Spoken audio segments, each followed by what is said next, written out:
Terima kasih karena memilih channel ini.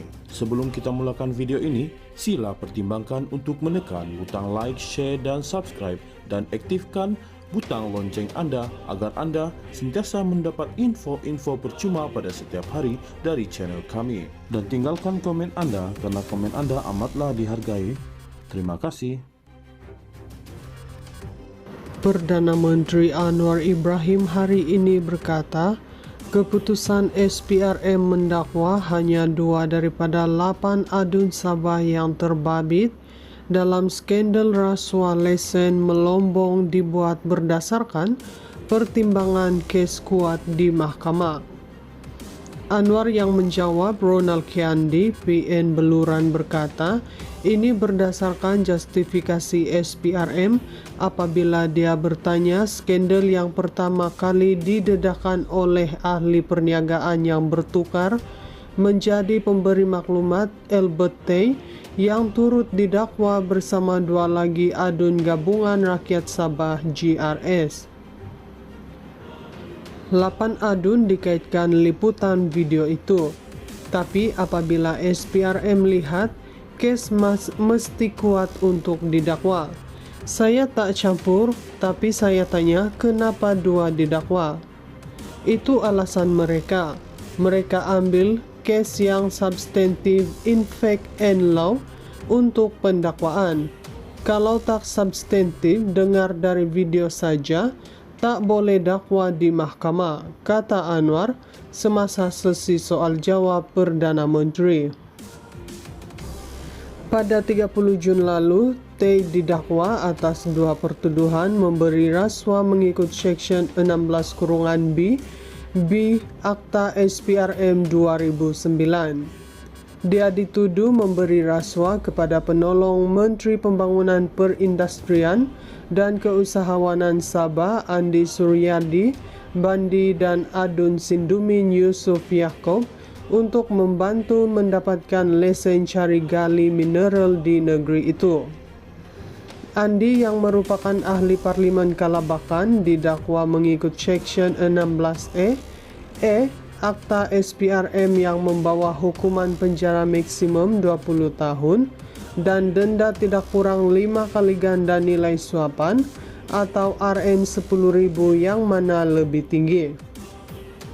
Yusuf yang merupakan pengerusi Khazanah Sabah didakwa menerima wang tunai Rm200.000 daripada Tay di bar atas bumbung Hotel Hilton di kota Kinabalu pada 6 Mac 2023. Suapan itu didakwa bertujuan membantu memproses lesen meneroka galian syarikat Nusa kini sendirian Berhad. Anwar hari ini berkata walaupun terdapat 8 adun dikaitkan dalam siri awal video yang dibocorkan, rakaman sedemikian sahaja tidak boleh menjadi asas untuk pendakwaan tanpa bukti yang menyokong. Dari pengalaman saya sendiri, rakaman video sahaja tidak mencukupi tanpa sandaran fakta.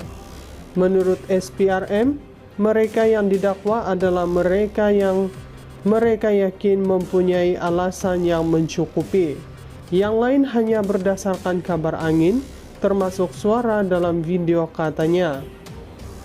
Minggu lalu, ahli Parlimen Sempurna Syafi Abdal berkata, sekiranya kerajaan negeri dipimpin warisan selepas pilihan raya Sabah akan datang, pertuduhan akan diteruskan terhadap lebih ramai ahli Parlimen GRS yang terbabit dalam skandal rasuah itu.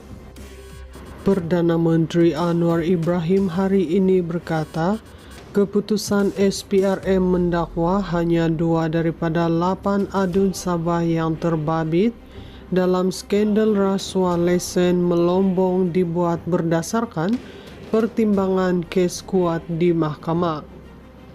Anwar yang menjawab Ronald Kiandi, PN Beluran berkata, ini berdasarkan justifikasi SPRM apabila dia bertanya skandal yang pertama kali didedahkan oleh ahli perniagaan yang bertukar menjadi pemberi maklumat Albert Tay yang turut didakwa bersama 2 lagi adun gabungan rakyat Sabah GRS. 8 adun dikaitkan liputan video itu. Tapi apabila SPRM lihat, kes mesti kuat untuk didakwa. Saya tak campur, tapi saya tanya kenapa 2 didakwa. Itu alasan mereka. Mereka ambil kes yang substantif in fact and law untuk pendakwaan. Kalau tak substantif, dengar dari video saja, tak boleh dakwa di mahkamah, kata Anwar semasa sesi soal jawab Perdana Menteri. Pada 30 Jun lalu, T didakwa atas 2 pertuduhan memberi rasuah mengikut Section 16(b) Akta SPRM 2009. Dia dituduh memberi rasuah kepada penolong Menteri Pembangunan Perindustrian dan Keusahawanan Sabah Andi Suryadi, Bandi dan Adun Sindumin Yusuf Yaakob untuk membantu mendapatkan lesen cari gali mineral di negeri itu. Andi yang merupakan ahli Parlimen Kalabakan didakwa mengikut Section 16(e) Akta SPRM yang membawa hukuman penjara maksimum 20 tahun dan denda tidak kurang 5 kali ganda nilai suapan atau Rm10.000 yang mana lebih tinggi. Yusuf yang merupakan pengerusi Khazanah Sabah didakwa menerima wang tunai Rm200.000 daripada T di bar atas bumbung Hotel Hilton di kota Kinabalu pada 6 Mac 2023. Suapan itu didakwa bertujuan membantu memproses lesen meneroka galian syarikat Nusa kini sendirian Berhad. Anwar hari ini berkata walaupun terdapat 8 adun dikaitkan dalam siri awal video yang dibocorkan, rakaman sedemikian sahaja tidak boleh menjadi asas untuk pendakwaan tanpa bukti yang menyokong. Dari pengalaman saya sendiri, rakaman video sahaja tidak mencukupi tanpa sandaran fakta. Menurut SPRM, mereka yang didakwa adalah mereka yang mereka yakin mempunyai alasan yang mencukupi. Yang lain hanya berdasarkan kabar angin, termasuk suara dalam video katanya. Minggu lalu, ahli Parlimen Sempurna Syafi Abdal berkata, sekiranya kerajaan negeri dipimpin warisan selepas pilihan raya Sabah akan datang, pertuduhan akan diteruskan terhadap lebih ramai ahli Parlimen GRS yang terbabit dalam skandal rasuah itu.